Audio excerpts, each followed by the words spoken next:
Well, a very good afternoon to you all, or good morning to some of you because you're in different time zones now. It's Natalie Ashdown here with you from Open Door Coaching, and welcome to our Coaching Cafe. I've been looking forward to this Coaching Cafe. Well, I look forward to spending time with you every Friday, so today's no exception. But today we're going to be adding some cool tools to a cool tool to our coaching tool belt. So if you can say that 5 times fast, then you're obviously a better coach than me.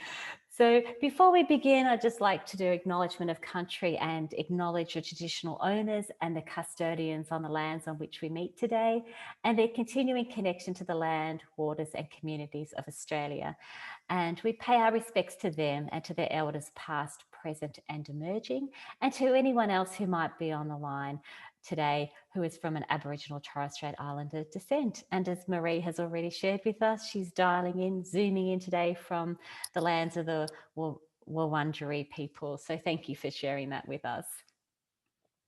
So as I mentioned, normally I've got my professional photo there, but that's me in full Zoom mode with all my flip charts and everything behind me. So I thought I'd put up something that was a little bit more realistic to our times that we're at the moment. And today I want to introduce you to a cool tool. And this tool is particularly useful around decision making. So we can use it when clients are, when they're kind of running backwards and forwards or spinning on their wheels around a decision making. It is designed to be a bit of a head scratcher. So it's designed to kind of go like, okay. It's designed to make people really think about the question. So I'll introduce you to what that means. And if you're new to our Coaching Cafe, welcome. We are all about creating a community, sharing learned experiences and thought-provoking conversations. The way that you can interact on the Coaching Cafe today is by popping a message into the chat box. And I can see all the great coaches on the line.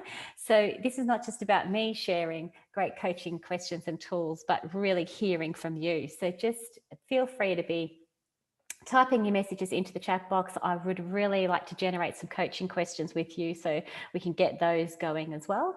Welcome back to all the regulars. I love Fridays. I love Fridays at 12 noon Melbourne time because I get to share with the community, share with the alumni, hang out with coaches. We stretch our thinking together, and it's a really great opportunity to do some short, sharp professional development together. So thanks for joining me every Friday. If you are here because you're after ICFCCEU points, they are offered for no cost, just some added value we're giving back to coaches. You can just contact us at support@opendoorcoaching.com.au. So there you go. Alrighty, so let's get into decision making. And when you're thinking about coaching people in the workplace or coaching your clients about decisions, I'm keen to hear from you about how you might go about that coaching. In particular, what kind of questions might you ask your client? So what kind of questions might you ask your clients or people in the workplace? If they knock on your door and say, I'm trying to make this decision, can you give me some help? What kind of questions might you ask? So start hitting that chat box and I'll pick up your questions. First one I always go to is what is it you're trying to achieve? So what's your goal? What are you thinking about, or what are you trying to achieve, or what's your goal? So any kind of questions like that at the start of our grow model is a really great way forward. What other questions have you got? Thanks, Sonia. Thanks for jumping in. Thanks, Damien. So Damien said, what would success look like? That's a great question. So if you were thinking about this decision, what does success look like? Sonia says, what's the current status? This is why I love these webinars together. We just generate great questions. It's fantastic. Sonia says, what's the current status? Great. So we know what success looks like. What's the current status? Lynn says, what's the outcome you want to have? Great question. Thank you. There's no wrong or right, by the way. So just start rolling them as you go. And what we find, I'm not sure what you can find, you can tell me what you think, but what I find when clients are making decisions, when I'm trying to make a decision, people often go to the pros and cons. So when they're starting to narrow down what their thinking is, they use pros and cons as their way of thinking through things. Some other great questions. Sonia says, how will the outcomes impact them? So, I beg your pardon. So who are the stakeholders involved in your decision? How will the outcomes impact them? Laylene Welcome says, how might each of your options impact you, your team, your organisation, your family, your external community and stakeholders? So I do really like that question. So we'd ask them like in concentric circles. So how does it impact you, your team, your organisation? So as you think more broadly, the impact of that decision. And then you've got family, external community, stakeholders. Yeah. Who are the stakeholders involved? What outcomes will impact them? Great questions. Thank you. So we find that people will start to answer those questions that you've offered, which are really, really great. And then they'll start going pros and cons. Well, if I do this, this is the benefits of this decision. This is the downside of the decision. So people are often doing pros and cons when they're making decisions, weighing up either side. On the one hand, this could be possible on the other hand.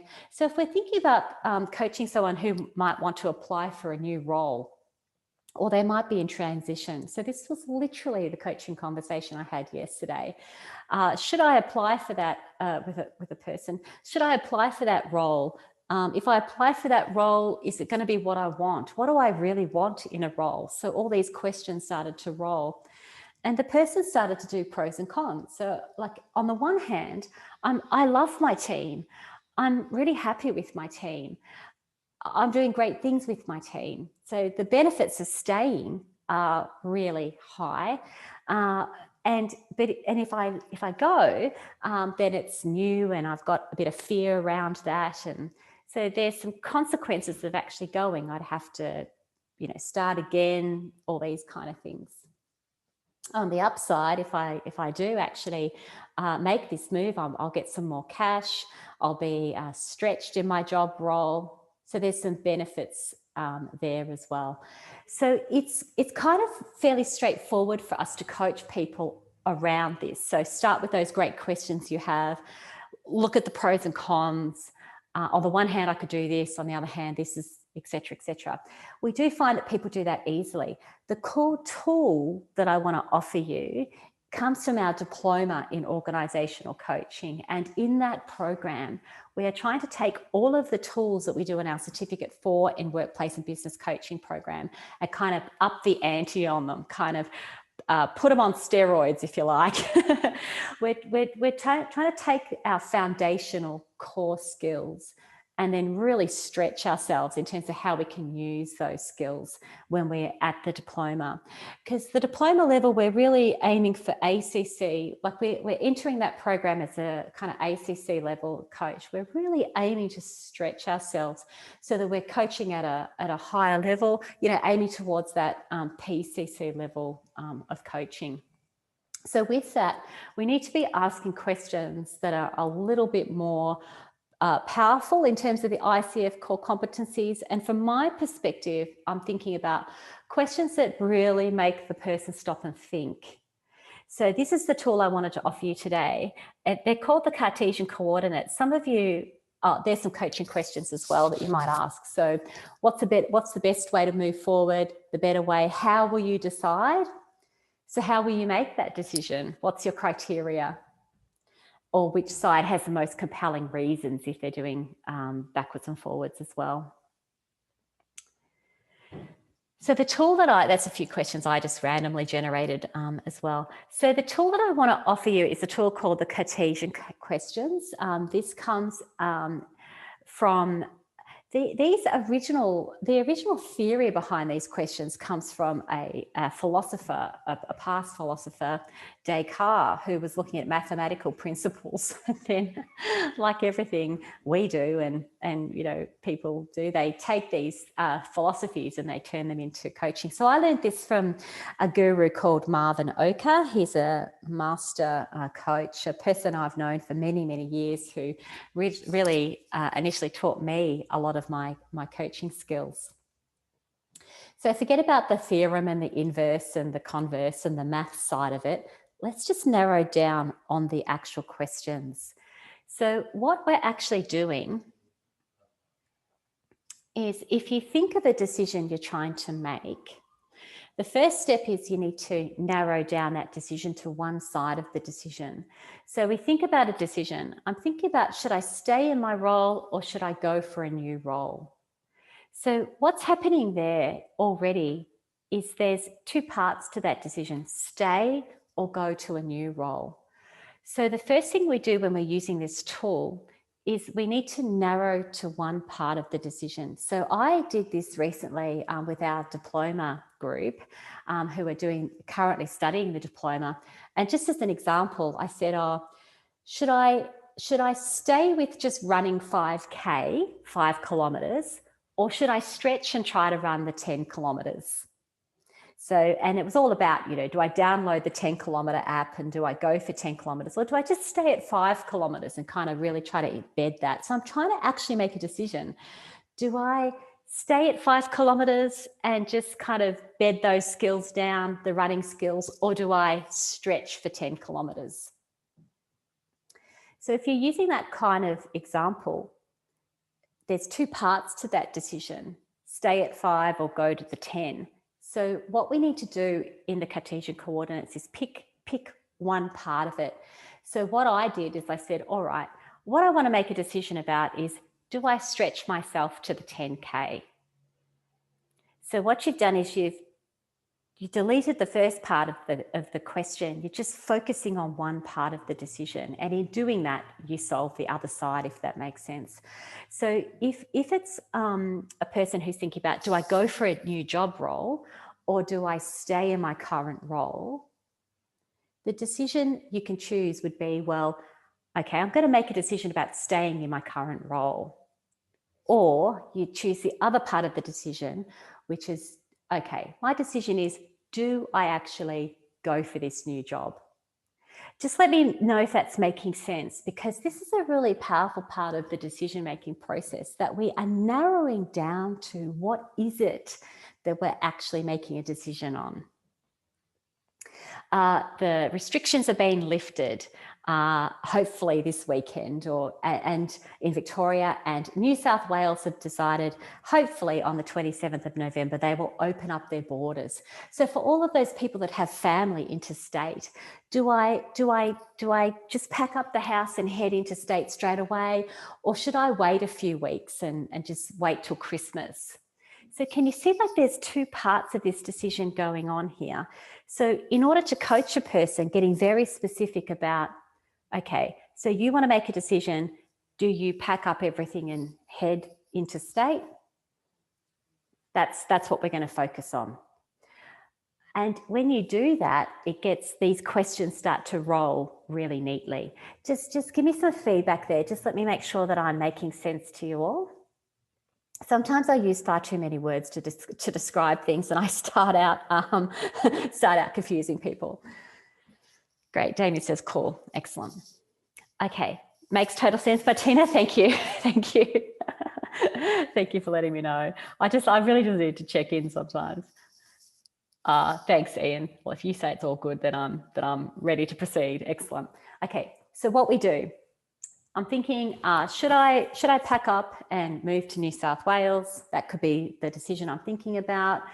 Should I just leave Victoria for now, head to New South Wales for Christmas, that kind of thing? Or should I now really stretch myself to run that 10K? Should I apply for that job? Now, if we were just doing pros and cons, we'd go, here's the benefits of applying for the job. Here's the benefits, the negatives of applying for the job. But we need to stretch a bit more. So let's use that applying for the new job. That's a good one that people can relate to, and you'll be coaching people around this as well. So the first question we ask, and we go around the circle, around the continuum here. So what will happen if you do apply for that job? Now, the emphasis here is on the words will and do. So what will happen? What will happen if you do apply for that job? Now, the emphasis is on the word will, because you could talk about things that could happen, might happen, probably happen, etc., etc. What we're talking about is what will happen. So all of a sudden, I'm not sure if you can feel it, but if I talk about applying for a job, what will happen? It starts to become a bit tighter, starts to become a bit clearer. Well, what will happen is I will update my resume. I will make the application. I will do that. I will be making it known to my peers or my boss that I'm interested in a new role. Can you see what's happening here? What is actually happening is little decisions are being made just by asking that one question. So I will update my resume. What will happen if I do apply for the job? Well, if I do this, I will be updating my resume. So what's happening here is we're gathering kind of steps in the process. You may be making a decision at this point, or we're still exploring. Either way, you're getting, what we're really aiming for is more information to inform that decision. So what will happen if you don't apply for the job is the next question. So we're really thinking about what will happen if you do. What will happen if you don't apply for the job? Well, what will happen is I will continue in my current role. I will deliver the projects that I've been working on. I will probably be here for the next 2 years, for example, because I want to deliver those projects. So what will happen if I don't apply? I will carry on with the projects.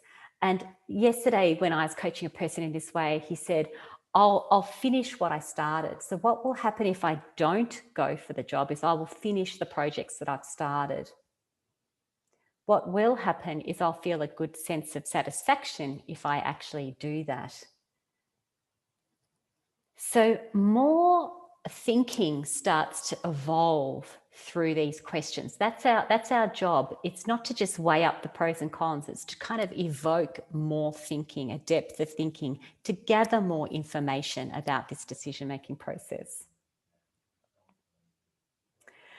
The next question is, what won't happen if you do apply for the job? So the important thing here is we pick up that piece of the decision, which is apply for the job, and you insert that into the question. So if it's run 10K, you'd insert that into the question. If it's head to New South Wales, insert that into the question. So what won't happen if you do? What won't happen if you do apply for the job? Now, all of a sudden, because you've got a negative and a positive here, the brain starts to go, hang on a second, what won't happen if I do apply to the job? Well, if I do apply for the job, what won't happen? Can you see, like, even I'm thinking it through and I'm asking the question here. So what do you think are some of the, what could be, like, in our scenario here? Pop a message into the chat box for me. What do you think someone might answer if we ask that question? What won't happen if I do go for the job?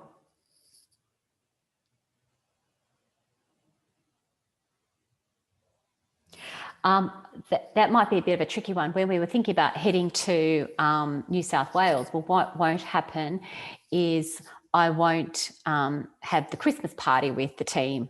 I won't be able to do that. Yeah, here they come. Great. So Marie says, what won't happen is I won't continue in the current role. Lisa says, if I do apply for the job, what won't happen if I do? Projects won't get finished. Robert, you picked it up here. I won't be invested in the old firm's Christmas party. Yeah, I won't get to see my family. I won't be invited to other things. Yeah. What won't happen if I do apply? Well, what won't happen is I won't, if the other good way of thinking about this is Helen says, I won't see what comes next for my team. But the other way of thinking about this also is what won't happen is I won't lose my network. I will still be able to maintain close social connections with my current workplace, as Leiling has said. I won't be planning new work for my team. That's a good one, Marie. And I may not continue the workplace relationships in the same way as Lynn has said. But the interesting thing is, well, I won't lose touch with everyone. If I do apply for this job, I can still keep in touch with people. I can still expand my network. I won't I won't lose my network, my friendship base. I won't lose everything I've done so far. And when you think about it that way, it sometimes takes the fear out of things as well. So this question is good for taking fear out of the decision making as well. So what won't happen? I won't lose what I've achieved. I won't in doing so, I won't see the projects through, but I won't lose anything by actually applying for this job.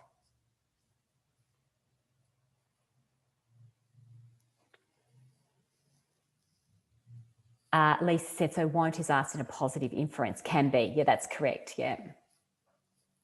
The next question, so see what's happening here is because we've asked the question slightly different and we've reversed it, we've done the negative and then the positive.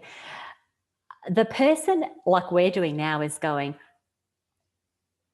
like we're pausing, we're going, how do I answer that question? Like my face is kind of screwing up and I'm really thinking about it. That's exactly what we want. We want the question to kind of be jolting the backwards and forwards.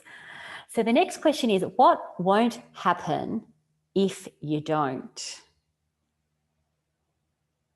What won't happen if you don't? So what won't happen if you don't apply for the job?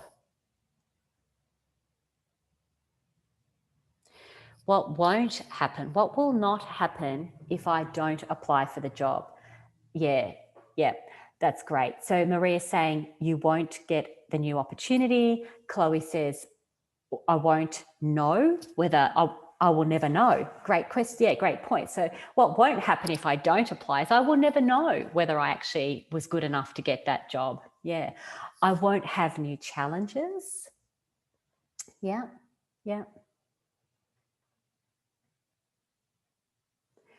That's right. Yeah. I won't. So what won't happen if you don't?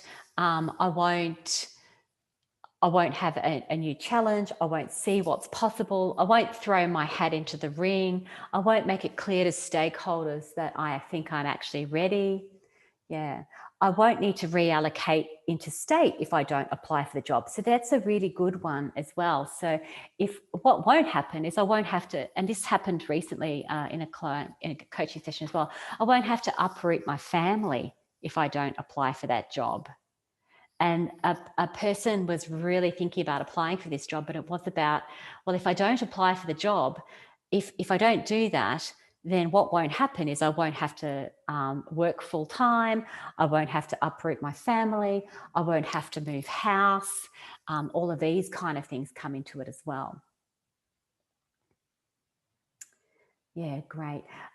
So Lisa's made a good point here. She does say it's not natural to ask that question. You're more likely to ask, what will you gain? Yeah, so you're right. You're more likely to say, so what are the benefits? What will you gain out of this? Those kind of questions. It's not natural. That's why it's kind of cool, because we're doing something that's a little bit different here. And in doing that, we're getting the brain to think. Now, I don't walk around asking these questions every single day, but pretty well, whenever it comes to decision making in particular, I normally roll out 1, 2, just, I just say, by the way, let's just play with this. And it just gets the mind thinking differently. I won't be able to shape positive change. I won't be pleased with my efforts. Maybe I won't move into state. I won't take on new challenges. Yeah.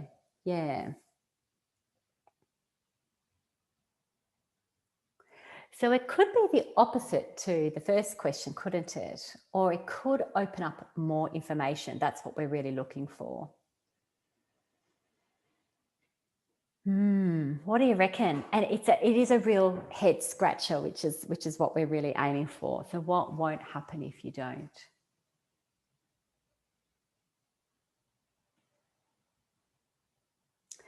The other thing that happens here is people say, well, what won't happen is that it won't be the end of the world. So when there's some big decisions going on, well, what won't happen is I won't be left behind, or I won't miss out on things. I'll still be there. I'll still be influencing. But if I don't go for that role, so I'm still going to have what I have now. And then it's a matter of, well, do I want to stretch, that kind of thing, take on the new challenges. Yeah, that's right.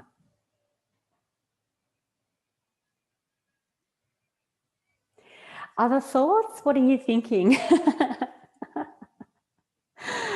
Don't be surprised if you're still scratching your head, because even when I do this for myself, self-coaching, it's like I really screw my face up. I'm really, really thinking about it. So the way that you can implement this for yourself as self-coaching or for others is I simply draw up an A4 page with 4 boxes. And I put the question at the top of each of those boxes and I just work it through. And it's kind of, what you're doing is you're writing, you can write answers to the questions under each of them. And sometimes the answer to one question fits in one box and the other, that can work. But it's just kind of trying to stretch that thinking. Now, instead of filling out one side or the other side of the coin, now I've got 4 boxes to fill. And in doing that, it just gets people thinking a little bit more as well. Yeah, that's a good point too, Robert says. So the will and the won't are factual. How a person interprets them, it can be either a pro or a con. That's right. So we're trying to get them to think about a bit more factual, a bit more realistically. People say, well, what won't happen if I do is I won't lose all my connections. I won't lose what I've got now. And then they go, oh, right, well, what won't happen if I don't? I won't ever know.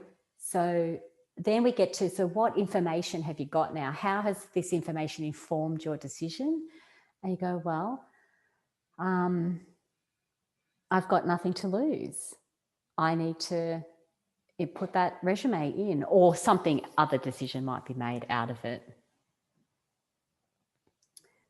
Recently, the coaching person was deciding about whether they should do a renovation of their current house or move house. So do we sell up and move, or do we renovate the current house? And it was so interesting to see this model applied to that decision making. So she focused on just, should we renovate the house? So what won't happen if we don't renovate the house? So what won't happen if we don't renovate the house? Well, we won't get a big fat mortgage. We won't have the space.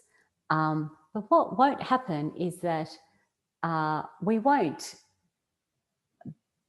we'll still be a family. Like we won't, it won't impact us from a family point of view. So there's some really good kind of thinking around, if we renovate the house, yes, we'll get a bigger space. What won't happen if we do? Well, we won't have to move the kids out of the schools, things like that.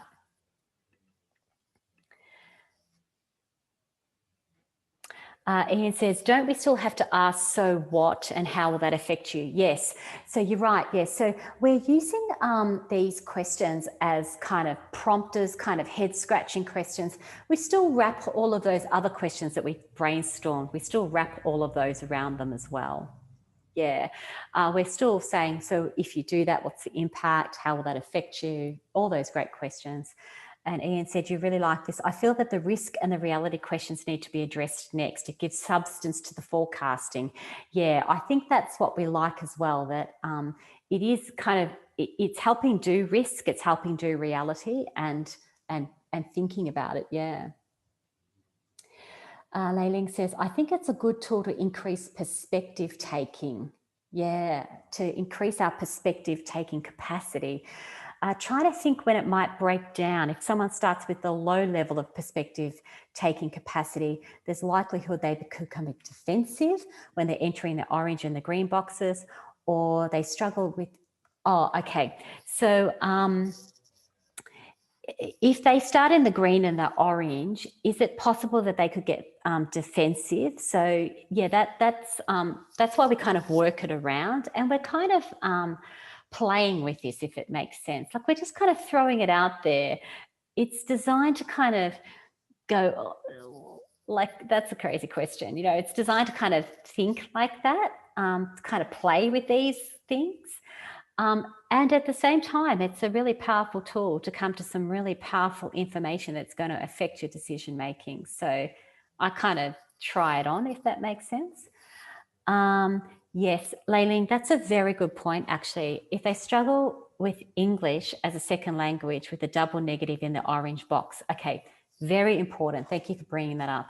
Yes, I tried this recently as part of our diploma program, and the person did have English as a second language, and the orange box did not make sense. She had to she translated it into her first language. She translated it, and the question didn't make sense. She wasn't able to answer the question. So that's a very good point. Thank you for bringing that up. Yeah, if there's English as a second language, this could be a bit of an issue, particularly that last box, because there was no such thing as a negative and a double negative. Yeah, thank you.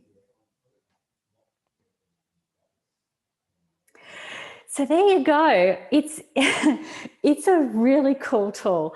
I hope that I've done my best to explain it. Normally we would coach through this, like, you know, we would get that example and we'd work it through, which we have, through the chat box. But it's also good to be able to, like, talk it out and pick another example and coach it as well. So I really encourage you to have a think about a decision that you might be making, and ask yourself these questions and see what it does to you. And you might try the questions on. So you can try all 4 of them on as using the tool in its current form, or you might just try 1 or 2 of them on as well. And as Marie said, yeah, it's all designed as an interesting perspective. Like, it's a different way of thinking about decision making. We're trying to stretch ourselves here. So I love it. I really recommend you go and try it on. And then tell me what you think. So if you're struggling with it, you think, nah, this is garbage, that's totally fine. But I really encourage you to give it a go. Might need to listen back to the audio again. I definitely did a few times. So there you go. Our diploma program, we are setting dates for next year as well. That's a bit of a taster of the kind of coaching we do during diploma program. And when we're doing a real live example on the diploma, it's very powerful because people come to a new realization about the decisions that they're making. The two coaching conversations I had recently, the one around the house, was someone said, I had never thought that we could achieve this by staying at our house. We had only just, so it kind of expanded out their decision making and their ideas. The person in their job role was the same thing. They had just kept thinking about what they were going to lose, what they had to give up, as opposed to a number of different things. So in both instances, I've used it over the past 2 weeks. That has made a difference to the way they're thinking about things. We're not trying to push them in any kind of direction. We're just trying to open up the decision making. Yeah, as Ian said, that's right. Think differently, get a new perspective, stretch your capacity around your thinking, get a bit of a brain scratch, all of those things. Yeah.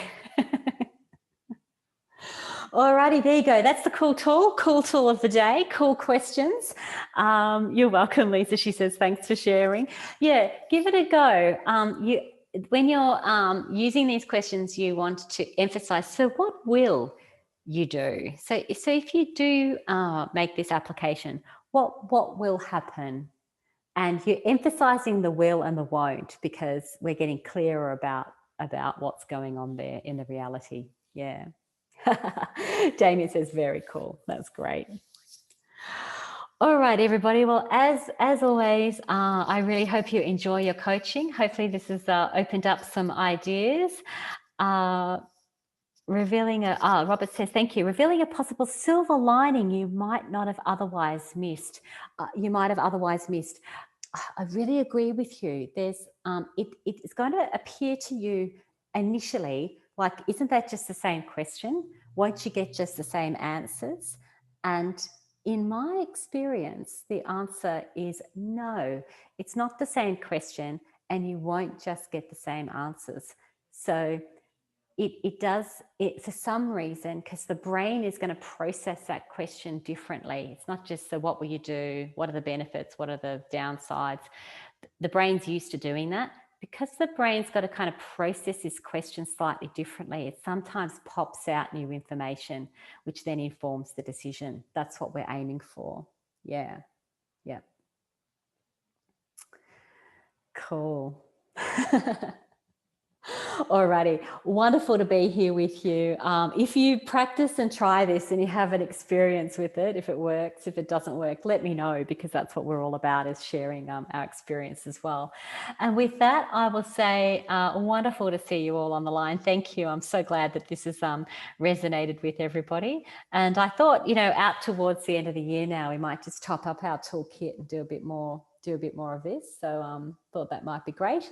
So yeah, enjoy your coaching, everyone, and I'll catch up with you next week, same time. Thanks for joining me.